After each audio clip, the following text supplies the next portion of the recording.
Hey everyone, Austin here from Radial Engineering, and today we're going to take a look at how to use a Reamp box to turn your guitar effects pedals into studio outboard gear. Let's get into it.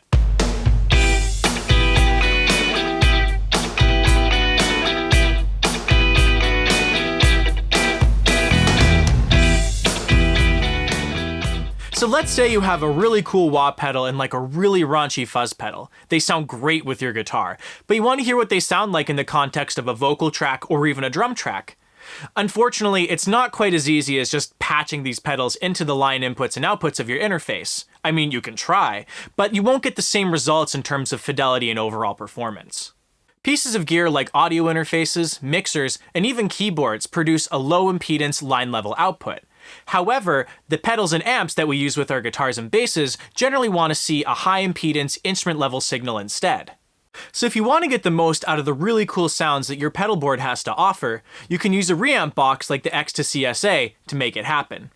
The Ecstasy SA is designed to take the low impedance line level outputs from your interface and convert them down to the high impedance instrument level signals that your effects pedals like to see. From there, it'll take the outputs of your pedals and convert them back up to a low impedance line level signal to feed back into the line level inputs on your interface. And with that, you can easily turn your guitar pedal collection into line level outboard gear for use in your studio. Alright, so we're here in Pro Tools and we have two tracks with us here. We have a vocal track and we have a mono drum track. So both are just completely dry. They sound totally fine by themselves, but let's see how we can get some creative sound design and effects going with the Ecstasy SA. So first what we're going to do is we're going to take a look at the vocal track, and to start, we're just going to listen to it dry. Whoa, oh, oh, oh, oh, la, la, la, la. Awesome. All right, and now here we have a Mr. Black analog chorus vibrato plugged into loop B of the Ecstasy SA, and we're going to insert that into the signal path, and we're going to see how it sounds. Whoa, oh, oh, oh, oh, la, la, la, la. It's like definitely much more of a psychedelic kind of feel, a little more swirly, cool to kind of add some ambience in there. So that's awesome. All right, next we're gonna take a look at our mono drum track. So let's just play that dry so you can hear how that sounds.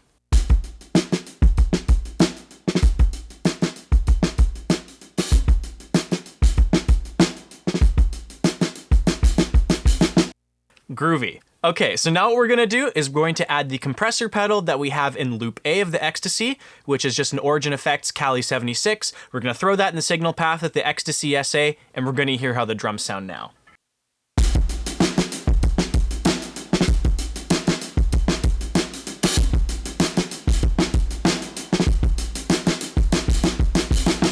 All right, and now to make it even more fun, the Ecstasy SA has the ability to chain both loops together in series. So what we're gonna do here is we're gonna throw the chorus pedal into the signal chain, and we're gonna have the compressor pedal feed the chorus pedal. Let's hear how that sounds.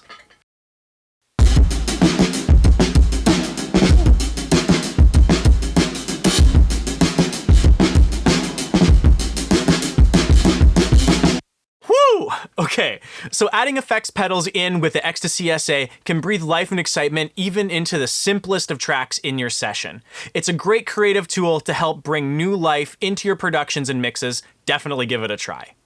If you don't have a product like the Ecstasy SA, you could create a similar type of setup by using a Reamp box, a DI box, and a mic preamp in conjunction with each other in order to get a similar type of reamping workflow. For any sort of stereo-enabled pedals, we created the Ecstasy Stereo in order to specifically support the use of a left and right channel in any sort of stereo time-based effects. For any 500 series users, we also created the Ecstasy 500 for anyone who wants to reamp within a single 500 series module slot. And that's all for today. We have one more video coming out in our Reamping 101 series, so be sure to keep your eyes peeled for that, and be sure to check out our previous videos as well on reamping if you haven't done so yet. So until then, take care, and happy tweaking.